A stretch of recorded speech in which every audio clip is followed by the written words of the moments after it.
Hey guys, what's up and welcome back to this YouTube channel. It's your guy Igor here. Today's video is dedicated to why newcomers in Canada should rent a house or a place before buying real estate here in Canada.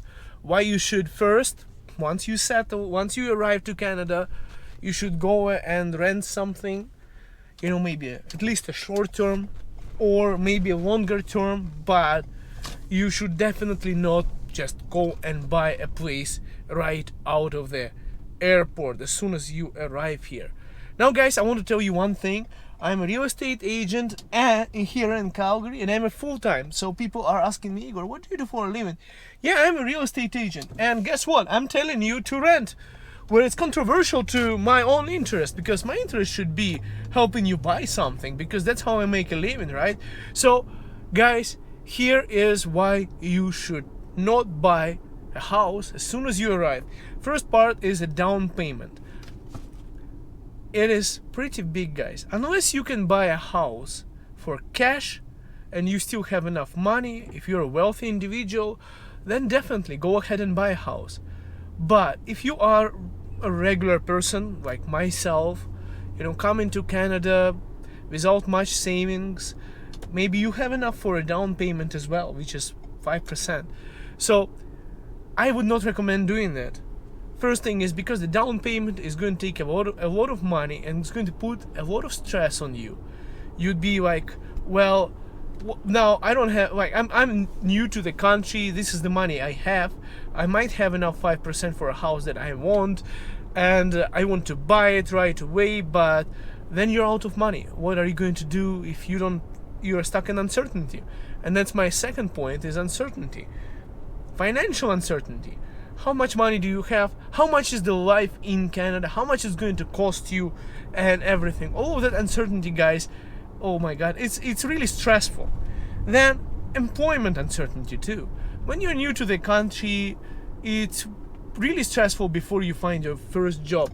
I even made, guys, a video about survival jobs in Canada, because lots of people who immigrate to Canada take those jobs because it's a great option, to have at least some kind of income while you're searching for something decent right after you arrive. That's why they call it survival jobs. And that's why people take jobs anywhere before they get some decent jobs in the companies, and according to their skills and qualifications. You have to be paying your rent and all the bills, and this helps you not to get into your savings, into the money, hard-earned money from the country that you're coming from. And part about it is unemployment. It's the same thing, guys. It's my second point, but I already mentioned it. You basically are going to be very stressed until you find a job, and it takes a good chunk of time to find a really good job in Canada. So giving away so much of money, putting yourself into financial stress and employment. And finally, next point would be preferences, guys. You're moving to a new country, you may be even moving to your own city. I mean, Toronto or Vancouver, a place where you're probably not going to be able to afford much at all in terms of real estate. Maybe you are even in my preferred city, my favorite city, Calgary, which is basically city number 3 here in Canada, and it still has affordable places to buy and raise a family, and still great income and everything. So I would definitely recommend you this city, because I live here and I'm a huge advocate for Calgary. I'm telling you, I love this place. Anyways, guys, so even if you're in Calgary, you are still not sure in your preferences. Where are you going to be staying? Which neighborhood do you prefer? You might end up buying a place in a place that you don't really like. So it's best to rent for 3 or even 6 months after your arrival, so that you learn the locality, you know the place, and you know where you want to live now. It's always great, when you have my contact, and it's actually in the description of this video. I'm a realtor, full-time is eXp Realty here in Calgary, and my contacts are all in the description here of the video. And you can always ask me about different localities. But as much as I tell you about everything, it's up to you to decide what is closer to your heart and what you are going to prefer. And the only way to know that is to actually live in the city for a little bit and understand it.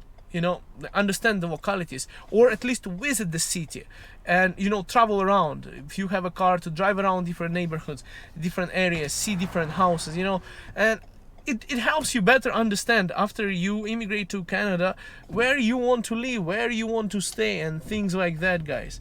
So next part, guys, about it is that, well, it's a credit score.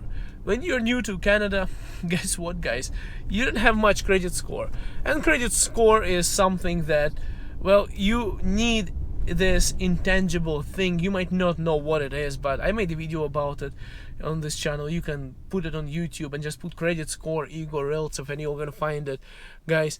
I made a video about it. It's something that you don't see, but that's how you make it, is by having a credit card, by taking loans, repaying it on time, making continuous payments and stuff like that, and over time it builds up and stuff like that. But when you're new to Canada, you don't have much of a credit score. So which means, this leads me to my final point, is mortgage pre-approval. And here's the situation: if you do not have a job in Canada, banks are highly unlikely to give you any kind of loan. So the banks are highly unlikely to give you any kind of loan.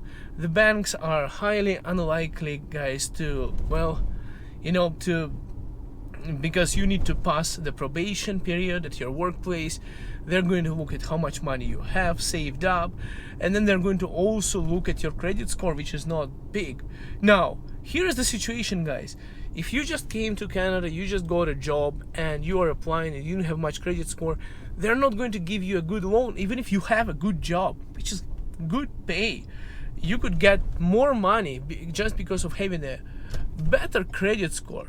So what I'm trying to say, guys, is that by renting for a short period of time, 3, maybe 6 months, or maybe even a year, once you move to Canada, you have that time to get a decent income, to get a good credit score, and get a good job, to have more income, so that you don't waste all of your money that you have saved up, so that you know where you want to stay eventually, the locality, that the place where you're renting.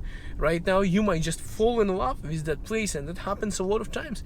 People want to stay.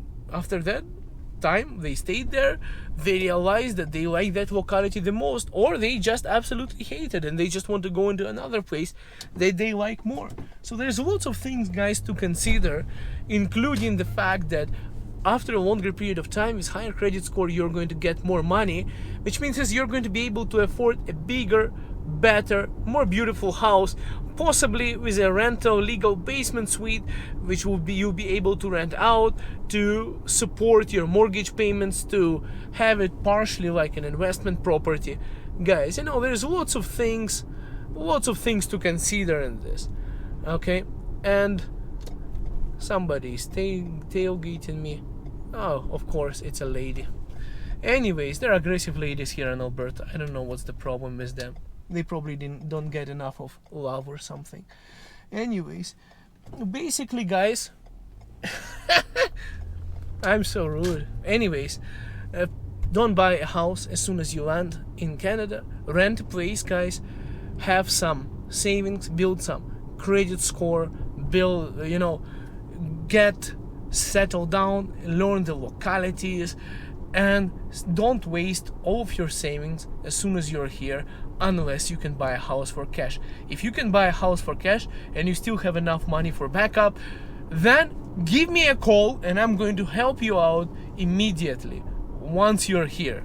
And that's the only recommendation when I would suggest buying something. I would not suggest, guys, you buying a house right after you, what is that 69 happening in front of me? Oh my goodness, that Kia. I don't know what people are doing and how they're driving. Don't tell me he's going to go straight now. Anyways, guys, subscribe. We'll see you in the next video. Bye for now.